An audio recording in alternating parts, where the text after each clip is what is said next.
Beberapa hari sesudahnya, pada tanggal 28 Januari aku bangun. Gemetar lagi, waktunya antara jam 2 dan 3 pagi. Aku merasa begitu dikuasai oleh hadirat Tuhan, sehingga aku menjadi lemah. Badanku sangat panas, sehingga aku berkeringat. Seakan-akan aku sedang bermimpi. Tetapi segera aku sadar bahwa ini bukan mimpi. Yesus berkata, Aku Tuhanmu, putriku. lalu aku melihat sekilas ke jendela, dari arah suaranya yang agung, dan aku melihat bayangannya yang bercahaya, berdiri di sana. Aku tahu engkau sangat lapar untuk melayani aku, tetapi engkau masih belum tahu bagaimana cara melayaniku. Aku tahu engkau tidak ingin dipermalukan apabila engkau datang ke hadapanku. Aku tahu semua pikiranmu, dan aku menyukai pikiranmu. Apa yang dikatakan Yesus kepadaku, begitu sangat berarti dalam hatiku. Sekarang aku tahu bahwa Yesus mendengar dan mengabulkan doa. Aku telah berdoa agar Tuhan membantuku melayani Dia, supaya aku tidak dipermalukan di hadapannya. Aku telah banyak kali memberitahunya betapa inginnya aku melayani Dia. Tetapi aku tidak tahu bagaimana caranya. Melayani Tuhan adalah hasratku yang terbesar. Setelah aku mengetahui apa yang telah dilakukan Tuhan untukku. Putriku, doa-doamu telah dikabulkan, dan engkau akan melayani aku dengan luar biasa. Akan ada banyak tugas yang harus kau lakukan untukku. Apa yang akan engkau lakukan untukku akan menyenangkanmu.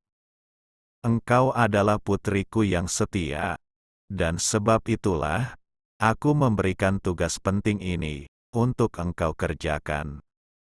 Keesokan harinya, tanggal 29 Januari, memberiku suatu firasat tentang rencana dan tujuan Tuhan untuk pelayanan yang disediakannya bagiku.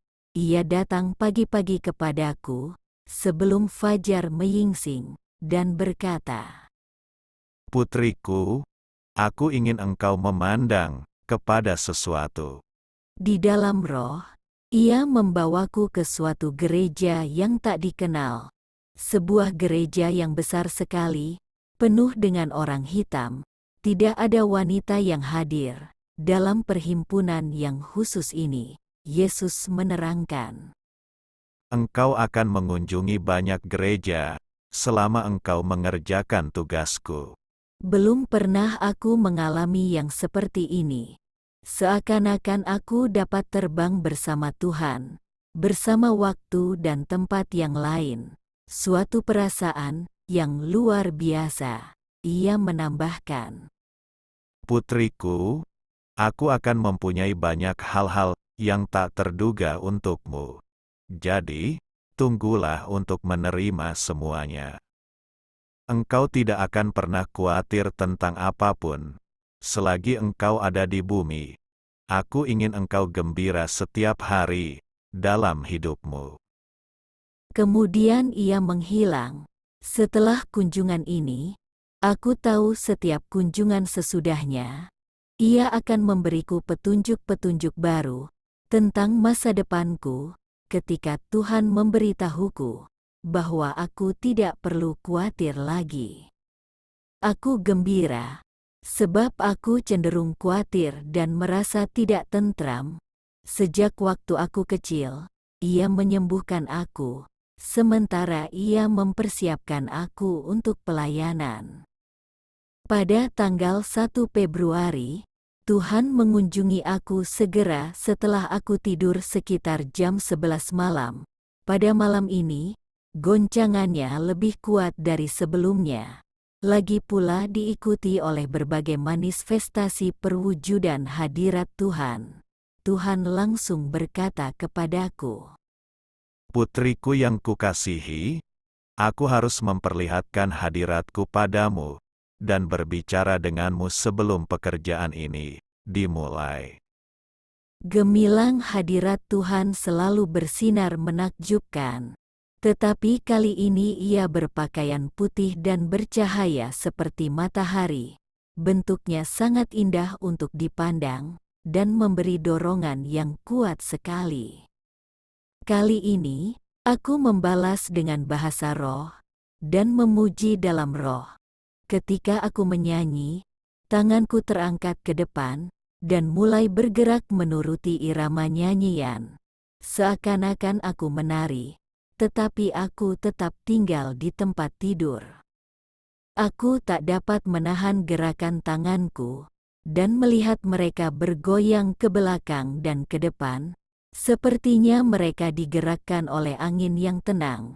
Ini adalah angin Roh Tuhan, yang membuatnya bergerak, dan setelah menyadarinya, aku diliputi oleh kegirangan, dan mulai tertawa. Meskipun aku tidak dapat melihat wajah Tuhan, aku mendengar tertawanya juga. Gejala ini dikenal sebagai tertawa kudus. Di beberapa kalangan, aku mengatakan terus terang bahwa aku mengerti. Inilah perwujudan hadirat Tuhan. Sungguh aku diberi semangat oleh tertawa Tuhanku. Ketika kunjungannya kepadaku malam itu, ia kelihatan begitu puas hati denganku. Waktu aku menyanyi dalam roh, suaraku sendiri pun berubah menjadi lain.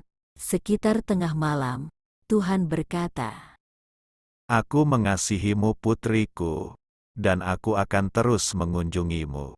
ketika ia pergi, aku merasa ringan dan bebas, lebih daripada yang pernah aku rasakan sebelumnya. Dan hatiku bergairah dengan mengetahui bahwa ia akan segera mengunjungi aku lagi.